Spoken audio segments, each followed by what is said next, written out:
galerinha, vamos para a palavra unidade da igreja. Eu acho que é muito própria essa palavra, né? A gente veio lá do Rio de Janeiro, Academia da Fé Ribeirão, né? Eu acho que para mim foi uma alegria ver tudo acontecendo de longe. É a primeira vez que a gente está aqui e a gente tá vivendo isso aqui nos últimos dias, né? Não é nada diferente do que a gente tem vivido, as pessoas que a gente tem encontrado e a forma que a gente tem sido recebido. E, cara, isso é igreja, né? É sobre a gente conviver e viver. E o Rafa leu lá o Salmo 111, nossa, foi maravilhoso, né? Ele falando sobre a gente estar adorando com os santos, né? Não é isso que fala aqui, ó? Louvarei o Senhor na companhia dos justos na Assembleia. E Deus só confirmou essa palavra que eu trouxe, né? Na segunda o pastor falou, olha, você leva a palavra lá? Eu falei, meu Deus, não pode dizer não? Não, brincadeira. Mas aí, estou aí. E na terça-feira, aí eu pedi uma palavra para o Espírito Santo, né? E ele me trouxe essa palavra sobre a unidade da igreja.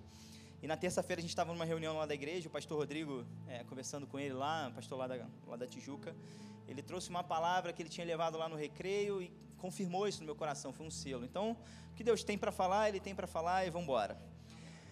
Bom, gente, o que é a igreja para vocês?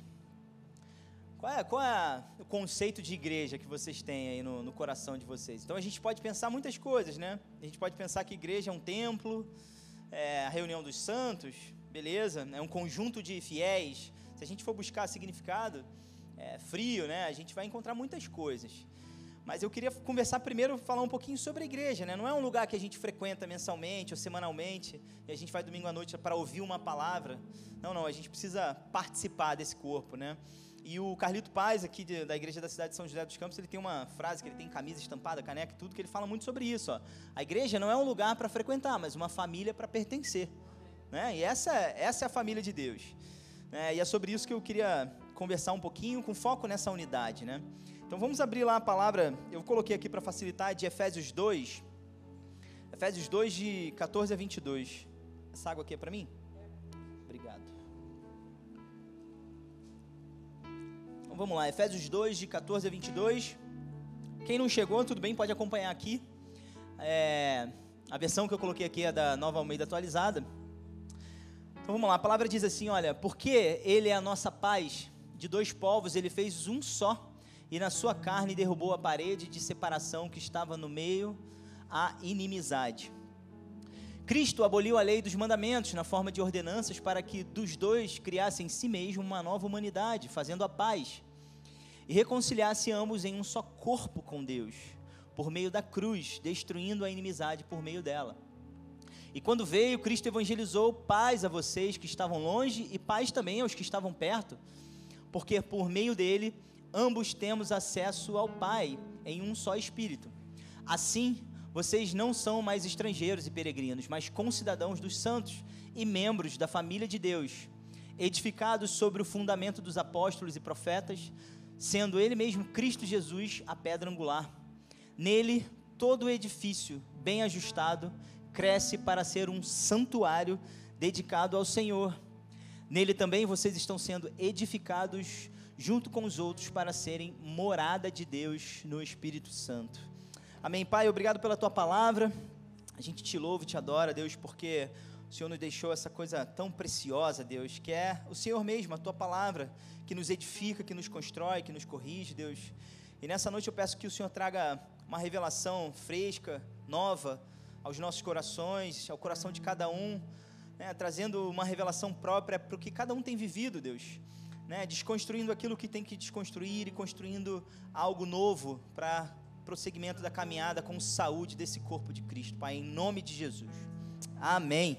Amém.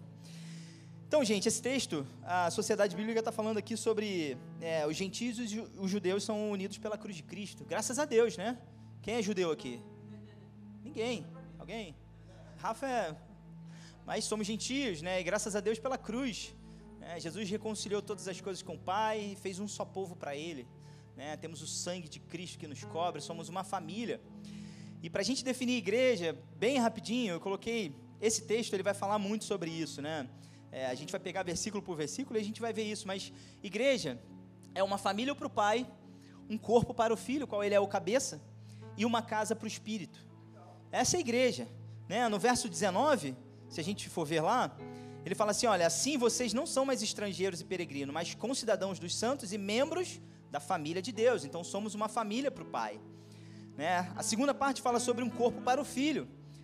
Em Colossenses 1,18 vai falar, olha, ele é a cabeça do corpo, que é a igreja.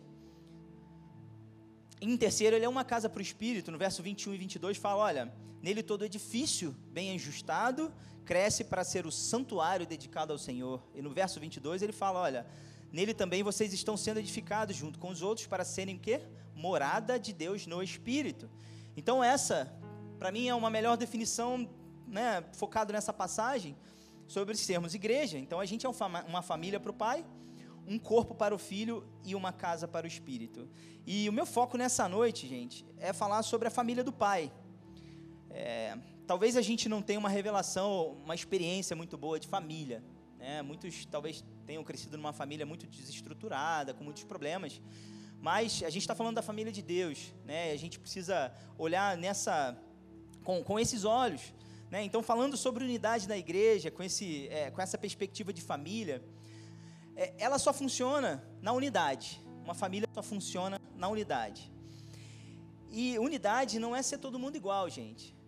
A graça da unidade é sermos realmente diferentes, mas num único só pensamento, né? E Deus dá graça para a gente viver dessa forma, né? Então, essa frase é legal, que a igreja não é um coletivo de eus, mas um singular de nós.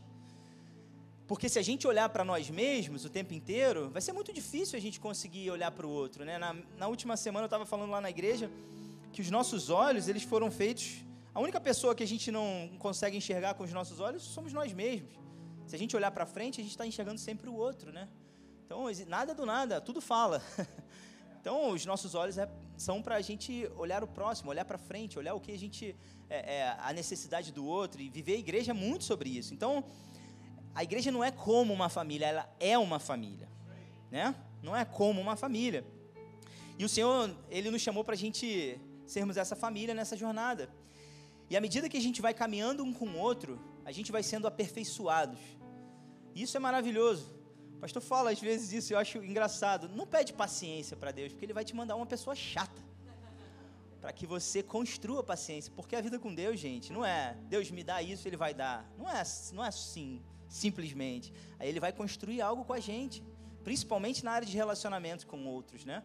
Ele vai construindo algo dentro da gente, vai nos dando graça, o Espírito Santo vai nos ajudando nisso. Numa família, existe o compromisso de suportar uns aos outros, né? Suprir necessidades, seja material, ou espiritual, ou emocional. Então, a gente vai doando o nosso tempo para as outras pessoas, a gente doa os nossos bens, né? A gente doa aquilo que Deus nos deu de talento, de dons, né? O que falta em mim, sobra em outro, e o que falta no outro também sobra em mim. E é isso, a gente vai fazendo esse corpo. E essa é a graça, né? É isso que Deus nos chamou para ser, como igreja. E é maravilhoso para mim falar sobre isso depois desses dias que eu tenho passado aqui com o pastor, né? A gente veio, eu me sinto os discípulos, né? Porque Jesus ia andando e as casas iam se abrindo para receber Jesus, não os discípulos, mas os discípulos iam juntos e recebiam essa bênção, era maravilhoso. E a gente foi maravilhosamente bem tratado por todas as pessoas, recebidos como família, gente. A gente quer de coração agradecer, e quando a gente entrou aqui também, a forma que as pessoas nos receberam, fui passar, quase que eu atrapalhei o culto todo passando o slide ali para a menina da projeção, mas deu tudo certo. Então vamos lá, eu queria ler um pouquinho sobre a igreja primitiva, porque é um pouco de espelho para a gente, né? Fala um pouco sobre o que eles estavam vivendo como família de Cristo ali, logo no início. Então vamos lá em Atos 2, do verso 42 ao verso 47. Eu acho que eu coloquei aqui também para facilitar, se vocês quiserem acompanhar aqui. Olha que legal como é que era a unidade da igreja primitiva.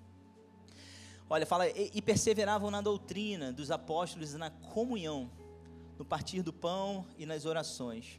Em cada alma havia temor, e muitos prodígios e sinais eram feitos por meio dos apóstolos. Todos os que criam estavam juntos e tinham tudo em comum. Vendiam as suas propriedades e bens, distribuindo entre todos, à medida que alguém tinha necessidade. Diariamente perseveravam unânimes, essa palavra é muito legal. No templo, partiam pão de casa em casa e tomavam as suas refeições com alegria e singeleza de coração, louvando a Deus e contando com a simpatia de todo o povo. Enquanto isso, o Senhor lhes acrescentava dia a dia os que iam sendo salvos. é isso que vocês vivem aqui, é isso que a gente quer viver sempre, todos os dias, né? O que é nosso é da nossa família. A gente precisa pensar um pouco sobre isso. É claro que Deus dá coisas para a gente viver com a nossa família, né, de sangue ali, a nossa esposa, os nossos filhos, e a gente precisa olhar assim. Mas como é importante a gente olhar para o corpo de Cristo e como a gente precisa suportar uns aos outros, e no melhor sentido dessa palavra, né, de dar suporte uns aos outros.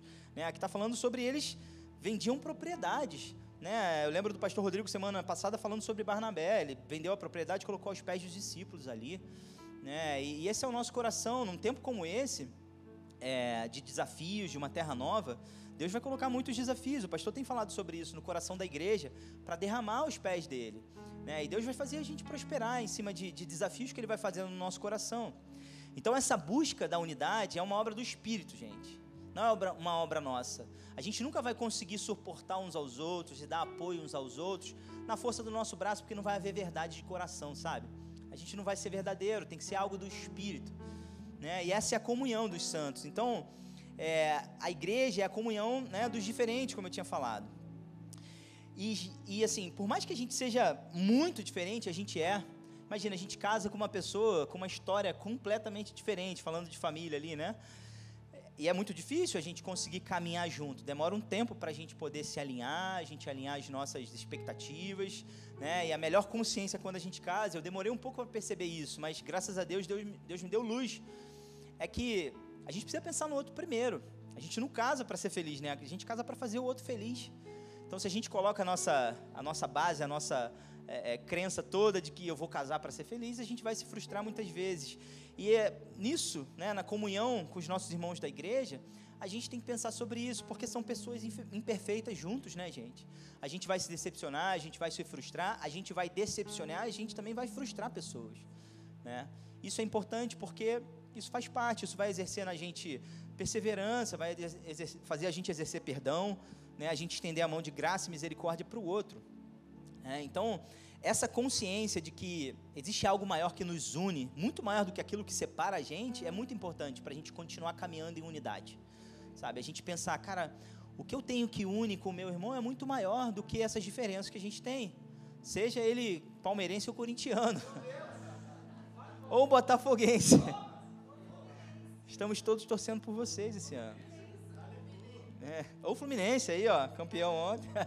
Pastor descobriu ontem que o Fluminense nunca tinha sido campeão da Libertadores. Mas ela é torcedora, ela é.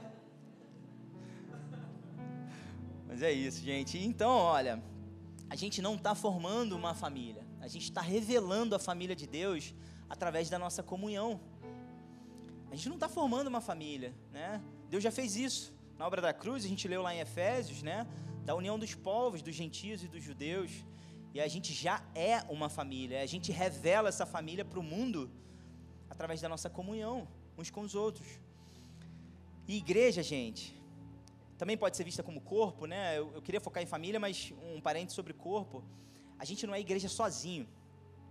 A gente não existe igreja sozinho. Porque se somos um corpo, um membro fora do corpo é o quê? Uma mutilação, né? Não é um corpo. Eu sou um dedo, não sou um corpo. Então, a importância de a gente estar junto. E hoje em dia, essa mentalidade no mundo tem se formado demais, principalmente depois da pandemia, né? A gente aprendeu tanta coisa boa na pandemia, né? Deus nos ensinou tanta coisa boa, mas falsos ensinamentos e pensamentos sobre a igreja também se difundiram muito, né? Ao longo desse tempo. E as pessoas começaram a ficar em casa e falar, olha, eu não preciso ir para a igreja, né? Eu assisto o pregador que eu mais gosto, essa palavra me alimenta e tal. Mas e aí? Como é que a gente vai sendo formado no relacionamento uns com os outros, gente?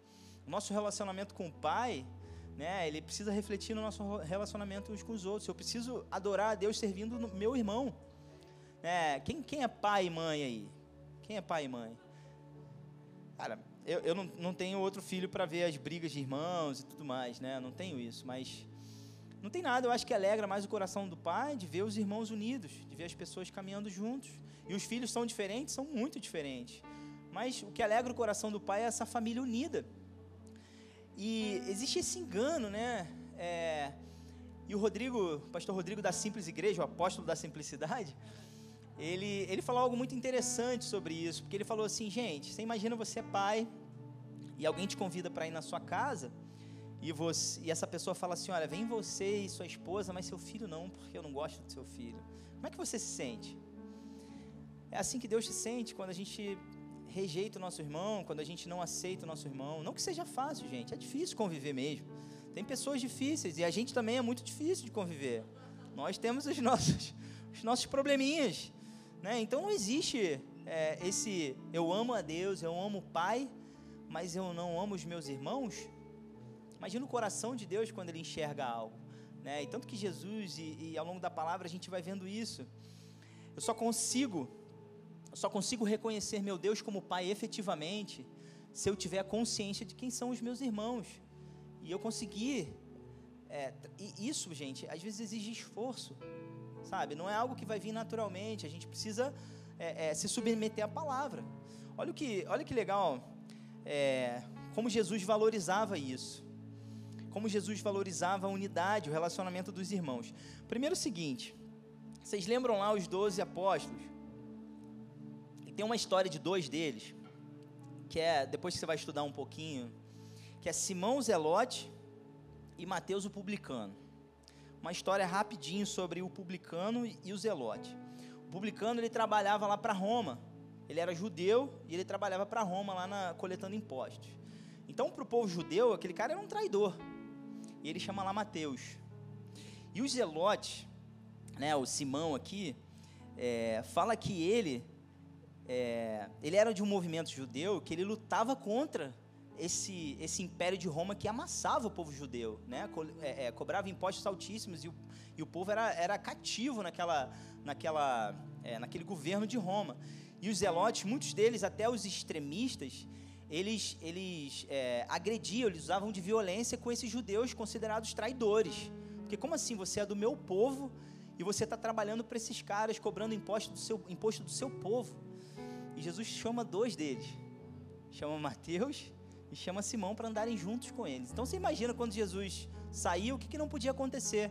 Mas se a gente vai ler a palavra, claro que a gente vai vendo nas palavras de Jesus, nas correções que ele ia trazendo, que havia problema entre os discípulos, né? A gente não tem muitas narrativas sobre isso, mas havia problemas, né? Pelos próprios relatos ali.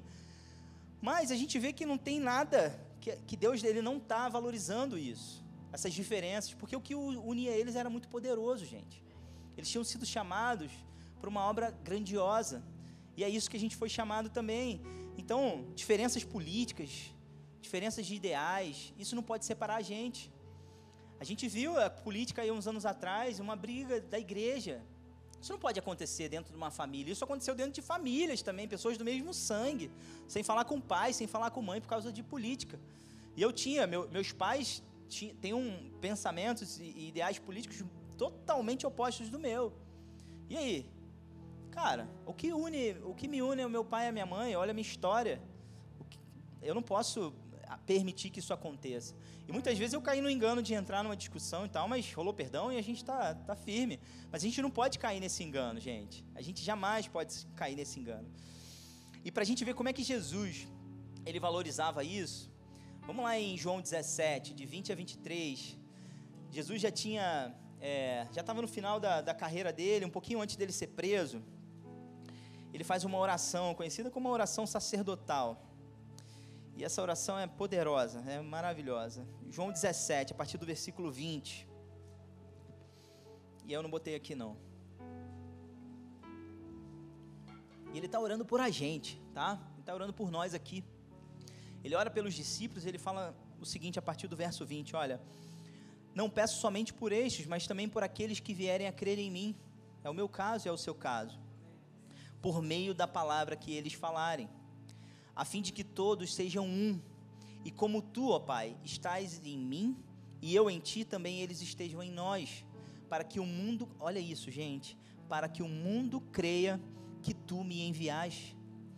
Eu lhes transmiti a glória que me deste, para que sejam um, como nós o somos, eu neles e tu em mim, a fim de que sejam, olha, aperfeiçoados na unidade, para que o mundo conheça que tu me enviaste e os amaste como também amastes a mim.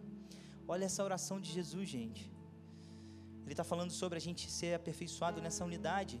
E principalmente, olha o que ele está falando, olha. para que o mundo creia que tu me enviaste, através dessa unidade dos santos, da igreja. Então, nessa unidade, gente, e o Rafa estava falando, o pastor estava ministrando aqui, sabe, a gente vê uma revelação do Espírito, uma manifestação de Jesus, da glória de Deus aqui nesse lugar, que a gente não vai ver sozinho em casa. É claro que a gente tem a nossa vida com Ele, a gente experimenta manifestações dele enquanto a gente está sozinho ali, no nosso quartinho, em oração, mas como povo, como é que a gente experimenta da glória de Deus sendo derramada a gente como povo, né? E é muito importante isso, a gente vê como Deus está valorizando isso, como Jesus está valorizando isso. Essa era uma oração que ele estava fazendo com o Pai, né? Ele estava falando essas coisas com o Pai.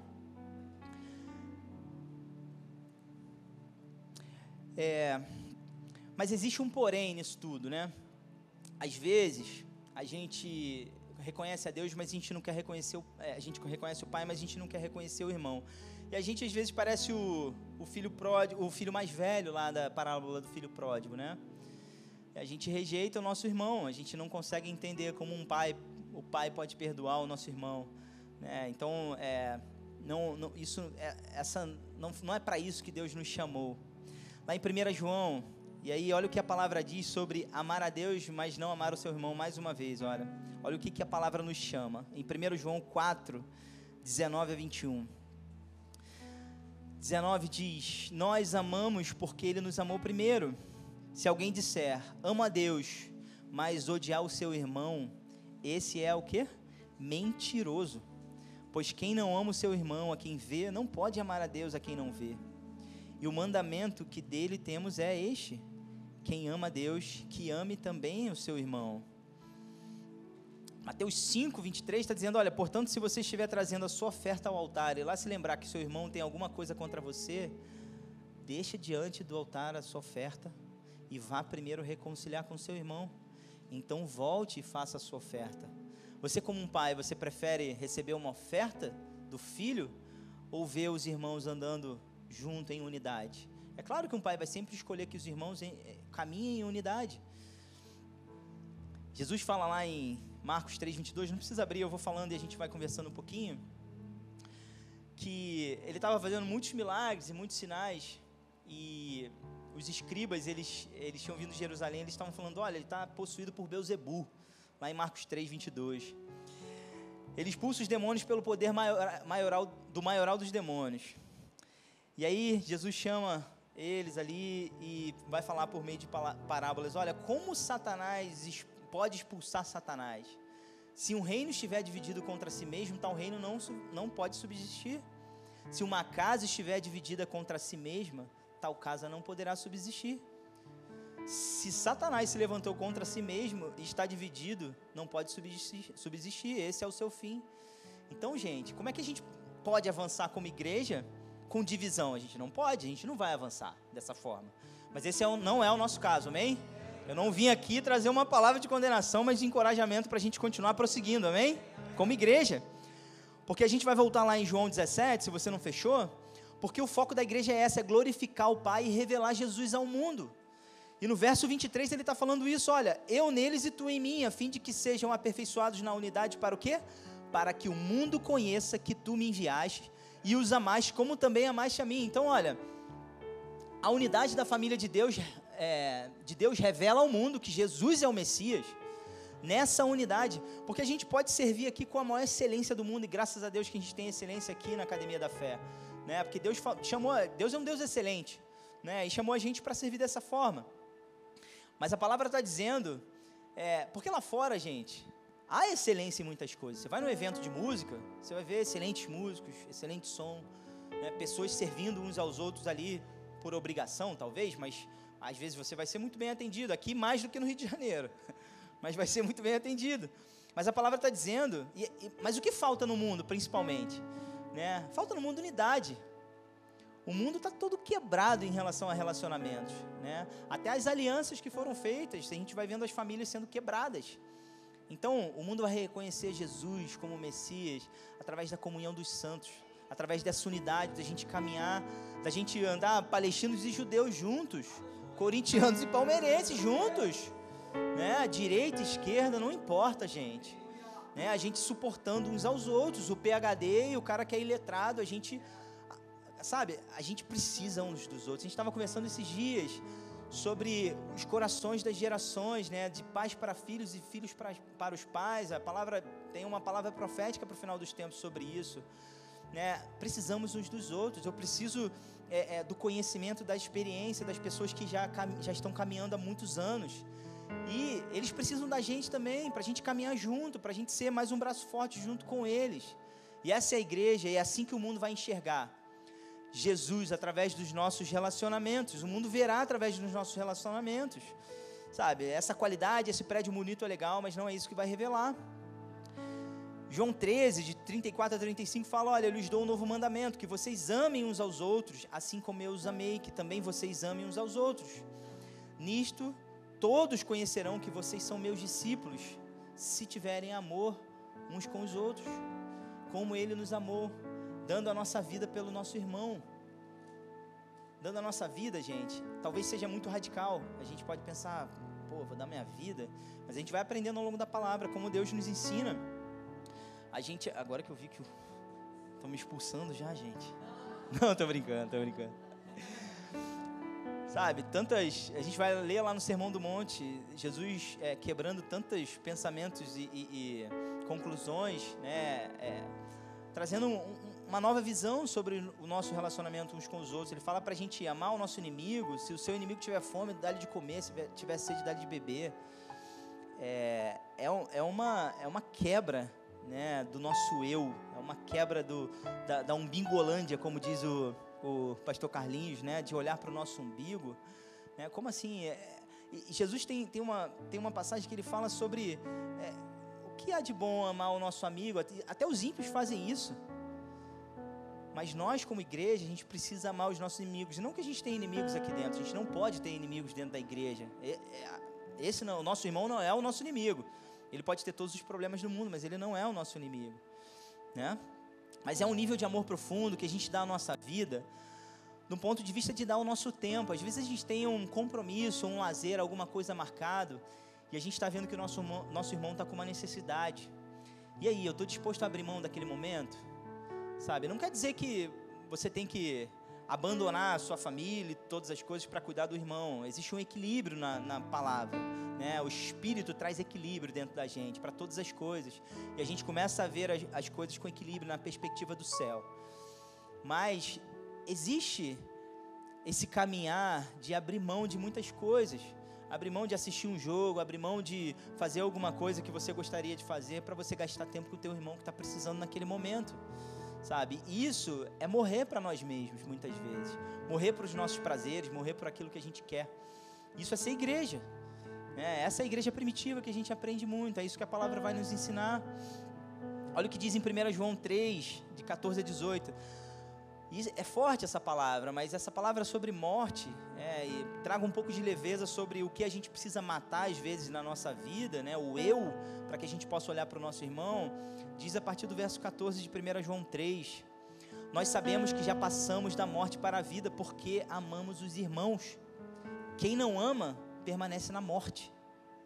Todo aquele que odeia o seu irmão é assassino, e vocês sabem que todo assassino não tem a vida eterna permanente em si. Nisto conhecemos o amor, que Cristo deu a vida por nós, portanto, também nós devemos dar a nossa vida pelos irmãos. Ora, se alguém possui recursos deste mundo e vê o seu irmão passar necessidade, mas fecha o coração para essa pessoa, como pode permanecer nele o amor de Deus? Filhinhos, não amemos de palavra nem de boca para fora, mas de fato e de verdade. A gente está disposto a dar a nossa vida pelo irmão, a abrir mão da nossa vontade muitas vezes, sabe? E é isso, essa graça que nos alcançou, ela precisa gerar dentro de nós o mesmo sentimento de Cristo. É isso que a palavra nos diz, né? Deve ter algo dentro de mim queimando pelo outro. Olha, quem tem a vida transformada pela palavra tem uma angústia para que outros vivam a mesma transformação. Eu tenho uma angústia dentro de mim, porque eu vejo o que Deus tem feito, o que Deus está fazendo, ainda vai fazer na minha vida por fé. Eu vou crendo, eu vou declarando, e eu vou vendo aqueles que eu amo ficando para trás. Isso gera uma angústia dentro de nós. A gente vai ver Paulo falando sobre isso. Paulo fala sobre essa angústia dentro deles, de ver os irmãos dele não caminhando no mesmo caminho que ele está caminhando, crendo na obra da cruz, crendo em Jesus. E essa é a angústia que precisa tomar conta do nosso coração pelo nosso irmão, e essa angústia precisa mover o nosso coração para que a gente mate um pouquinho de nós mesmos, para a gente olhar para o próximo. Amém? Você crê nisso? Como igreja? É uma palavra difícil, gente, mas a gente vive isso. Eu creio que a gente, como Academia da Fé, a gente tem vivido isso, mas a gente tem mais, tem algo mais, tem um nível maior para a gente continuar caminhando. E eu estou seguindo para o final, porque Deus trouxe algo no meu coração sobre os últimos dias. A gente tem ouvido algumas palavras proféticas sobre esse grande avivamento dos últimos tempos, sobre o Brasil ser um farol de luz para as nações, e a gente tem ouvido muito falar sobre a unidade da igreja, e sobre esse avivamento começar na unidade, né? Começar nessa comunhão dos irmãos, né? A gente vai vendo ali em Atos, eu acho que eu coloquei aqui no final algumas coisas sobre como Deus se movia na unidade, na perseverança, na comunhão deles juntos, em oração. Mas, fazendo um paralelo dos últimos dias, olha o que 2 Timóteo 3, não precisa abrir, pode só acompanhar eu falando, se quiser marcar aí, anotar, perdão. 2 Timóteo 3, falando sobre os últimos dias, Paulo está falando ao seu amigo aí, seu discípulo Timóteo, falando, olha, mas você precisa saber disso. Nos últimos dias sobrevirão tempos difíceis. E olha a primeira característica dos seres humanos que o Paulo fala para ele, olha, pois os seres humanos serão egoístas. Outras versões falam amantes de si mesmos. E essa é uma palavra que ele não está falando para o mundo, ele está falando para a igreja. Porque no verso 4 ele fala mais amigos dos prazeres do que amigos de Deus. O mundo não é amigo de Deus, o mundo é inimigo de Deus, né? Ele nos amou sendo inimigos, mas nós fomos reconciliados pela obra da cruz, amém? Então essa é a primeira característica, as pessoas amantes de si mesmo, e a gente tem visto isso no mundo, só que a gente jamais pode repetir isso dentro da igreja, a gente precisa seguir em unidade. Essa palavra no original grego fala de amar a si mesmo, bem atento aos próprios interesses, e é sobre isso, sobre ninguém quer abrir mão.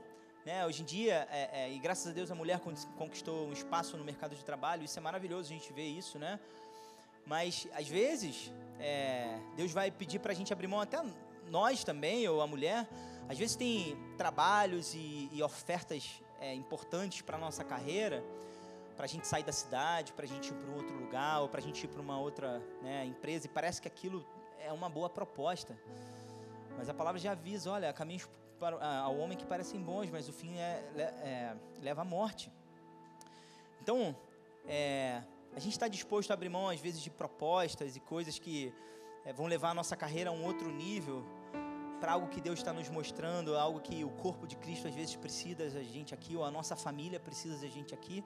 Quantos amigos e exemplos, eu construí minha carreira aí ao longo, desde os 19 anos eu trabalho com petróleo, e petróleo dá muito dinheiro para quem trabalha muito, então eu trabalhei 5 anos embarcados, eu tenho muitos amigos que estão escravos disso há 20 anos trabalhando embarcados e perderam famílias, porque a ganância e olhar para si mesmo e olhar para, eu quero crescer, eu quero conquistar outros espaços, e não querem abrir mão pelo outro, estão vendo a família, os filhos e a esposa sendo quebrados, por essa distância, por não ter um pai presente. Eu vi isso acontecer muitas vezes. Então a gente precisa parar de olhar a nossa vida como indivíduos independentes. Nós não somos independentes, nós fomos feitos para a gente caminhar junto, principalmente nós como corpo de Cristo, como famílias para o Pai, Às vezes a gente, olha que triste, pensa numa coisa, você pai e mãe, seu filho está lá com 18 anos, 17 anos e quer, hoje dia de Enem, quem tem filhos aí com Enem, e ele quer escolher uma carreira para seguir, e ele não sabe, você conversa com ele e tal, mas não gasta muito tempo com ele, de repente. E aí um belo dia ele chega em casa e ele fala assim, pai, já sei o que eu quero ser médico. E ele fala, filho, mas como você decidiu isso? De onde você decidiu isso? E o filho fala assim, eu conversei com o pai do amigo meu, e eu fiquei umas 2 horas conversando com ele, e ele, trouxe bons argumentos e tal, e me convenceu, eu vou ser médico. Você imagina o coração desse pai?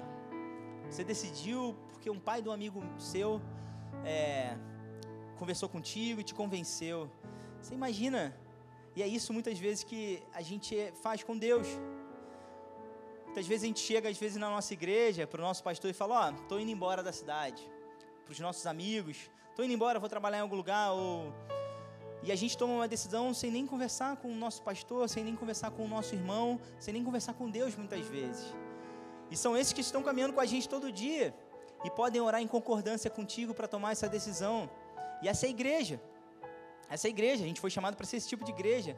E é maravilhoso a gente contar com isso, gente.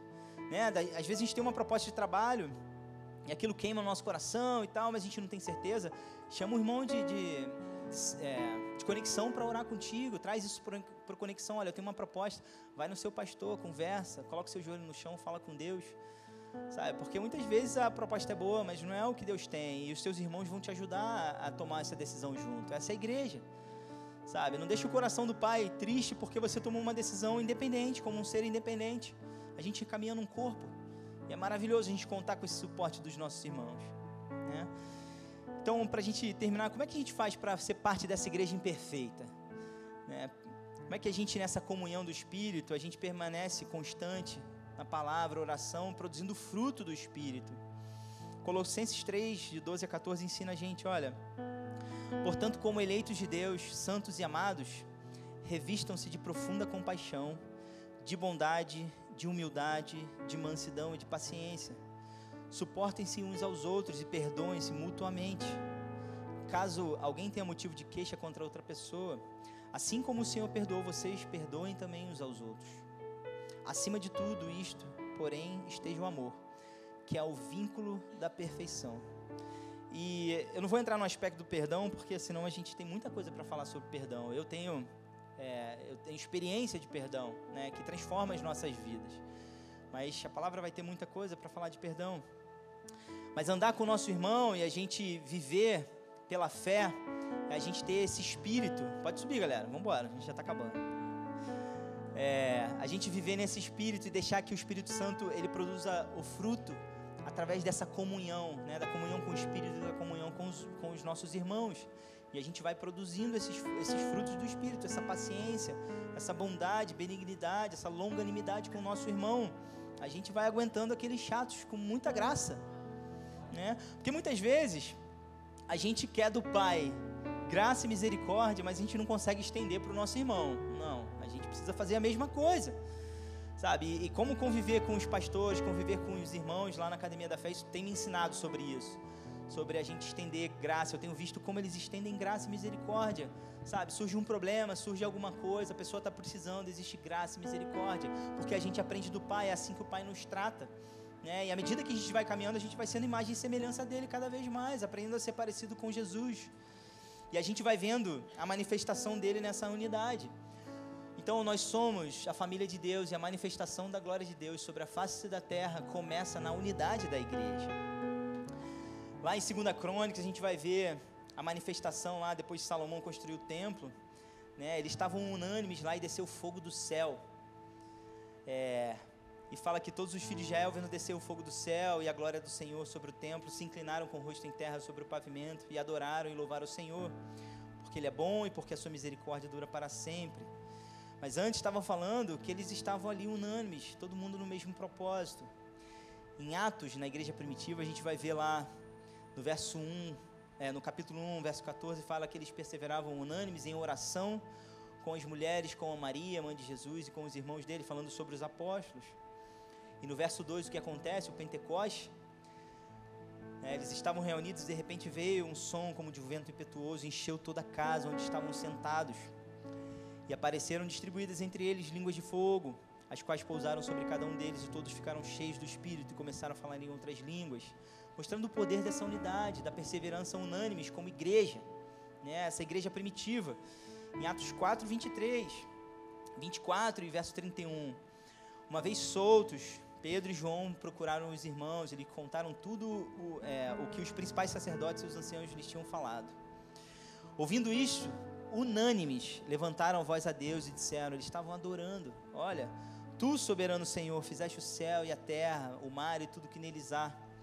E tendo eles orado, no verso 31, tremeu o lugar que estavam reunidos, todos ficaram cheios do Espírito Santo e com ousadia anunciavam a palavra de Deus. Esse é o poder da igreja reunida em unidade. Foi para isso que a gente foi chamado. E a gente, com a nossa excelência, com tudo que a gente pode fazer de melhor, a gente pode encher um templo de pessoas, mas a gente não traz a glória de Deus se não tiver unidade.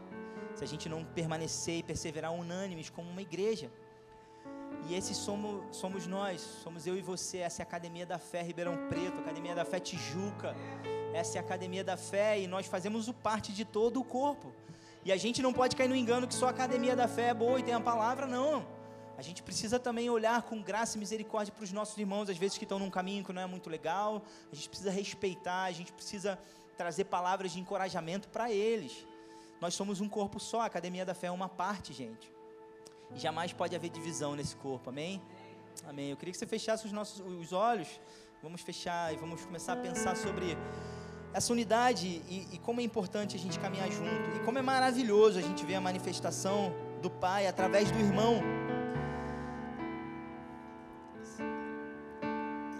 Muito novo, eu aprendi, eu me apaixonei pela igreja e pela comunhão, né, de estar junto com a galera, de estar junto com as pessoas.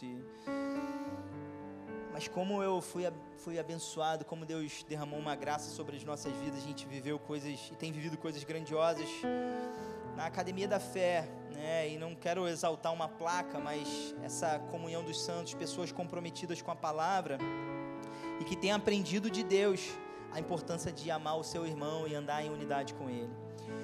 E isso tocou profundamente o coração, né? Um exemplo, eu sempre conto isso, que uma coisa que me chamou a atenção e falou, cara, esse é o meu lugar para servir ao meu irmão. Eu fui num acampamento de jovens na Academia da Fé e eu vi o comprometimento de meninos de 13, 14 anos com a palavra. E quando eles estavam reunidos ali em conversas e batendo papo, eles estavam falando coisas saudáveis. Eles se divertiam, jogavam bola, mas eles falavam sobre o que Deus tem feito na vida deles e compartilhavam vida. E isso chamou muito minha atenção. Eu tinha 25, 26 anos, esses meninos de 14 me ensinando, assim. Eu falei, cara, que comunhão maravilhosa. E nesses 10 anos eu tenho vivido isso como igreja. E tenho buscado viver isso também, servir o meu irmão, olhar com esses olhos de graça e misericórdia, sabe? Abrir o meu coração para deixar Jesus ser revelado através do meu irmão. E isso é maravilhoso, gente. É maravilhoso a gente experimentar Jesus através do outro, nessa unidade. E é assim que a gente vai perseverar junto, é assim que o mundo vai ver Jesus como um salvador deles, né? Vendo as nossas vidas transformadas, os nossos relacionamentos transformados, e a gente caminhando junto em unidade, amém? Amém. Pai,